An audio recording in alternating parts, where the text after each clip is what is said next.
Welcome back to Travancore Gardens. ഞാൻ ജനകൃഷ്ണനപ്പം നമ്മൾ സാധാരണ ചെറിയ റോസ് ചെടികളാണ് സെയിലിനായിട്ട് കൊണ്ടുവരാറുള്ളത്. അപ്പോൾ ഇന്ന് കൊണ്ടുവന്നേക്കുന്നത് സ്റ്റാൻഡിങ് റോസ് അല്ലെങ്കിൽ റോസ് മരമാണ് കേട്ടോ. ഒരു കാട്ടു റോസിൻ്റെ സ്റ്റെമ്മിൽ റോസ് ബഡ് ചെയ്ത് പിടിപ്പിക്കുന്നതാണ് ഈ ഒരു സ്റ്റാൻഡിങ് റോസ് എന്ന് പറയുന്നത്. നമ്മുടെ ഒരു മരം കണ്ടിട്ടുണ്ടാവല്ലോ, ഒരു സ്റ്റെം ഇങ്ങനെ വന്നിട്ട് ഏറ്റവും മുകളിലായിരിക്കും അതിൻ്റെ ലീഫും കാര്യങ്ങളും വരുന്നത്. അതേ സെയിം മെത്തേഡ് തന്നെയാണ് കേട്ടോ ഇവിടെയും വരുന്നത്. ഏറ്റവും ടോപ്പിൽ മാത്രമായിരിക്കും ഇതിങ്ങനെ ബുഷായിട്ട് നിറയെ പൂക്കൾ പിടിച്ച് നിൽക്കുന്നത്.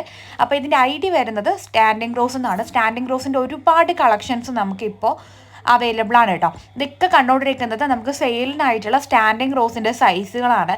റെഡ് ബിനാക്യോർ, ഫ്ലോറിബെൻഡ, കപ്പ് കേക്ക്, അതേപോലെ സ്റ്റെറീന rose, orchid rose, Chandrika rose, അതുപോലെ മാർഗോ കോസ്റ്ററിന് തന്നെ ഒരു മജന്ത ഷെയ്ഡ് വരുന്നുണ്ട്.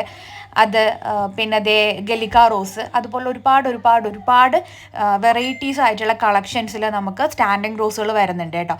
മിഡ് നൈറ്റ് ബ്ലൂ വരുന്നുണ്ട്, പിന്നെ നമ്മുടെ കമ്മൽ റോസ്, ഓർക്കിഡ് റോസ്, അതേപോലെ റെഡ് മിനിയേച്ചർ ടൈപ്പ്, പനിനീർ റോസിൽ വരുന്നുണ്ട്, പട്ടു റോസിൽ വരുന്നുണ്ട്. അങ്ങനെ ഒരുപാട് കളക്ഷൻസിൽ ഇത്രയും ഹൈറ്റുള്ള സ്റ്റാൻഡിങ് റോസുകൾ നമുക്കിപ്പോൾ സെയിലിന് റെഡി ആയിട്ടുണ്ട്. വേണ്ടവർ ഇതിൽ കൊടുത്തേക്കുന്ന വാട്സപ്പ് നമ്പറിൽ കോൺടാക്ട് ചെയ്യുക. താങ്ക്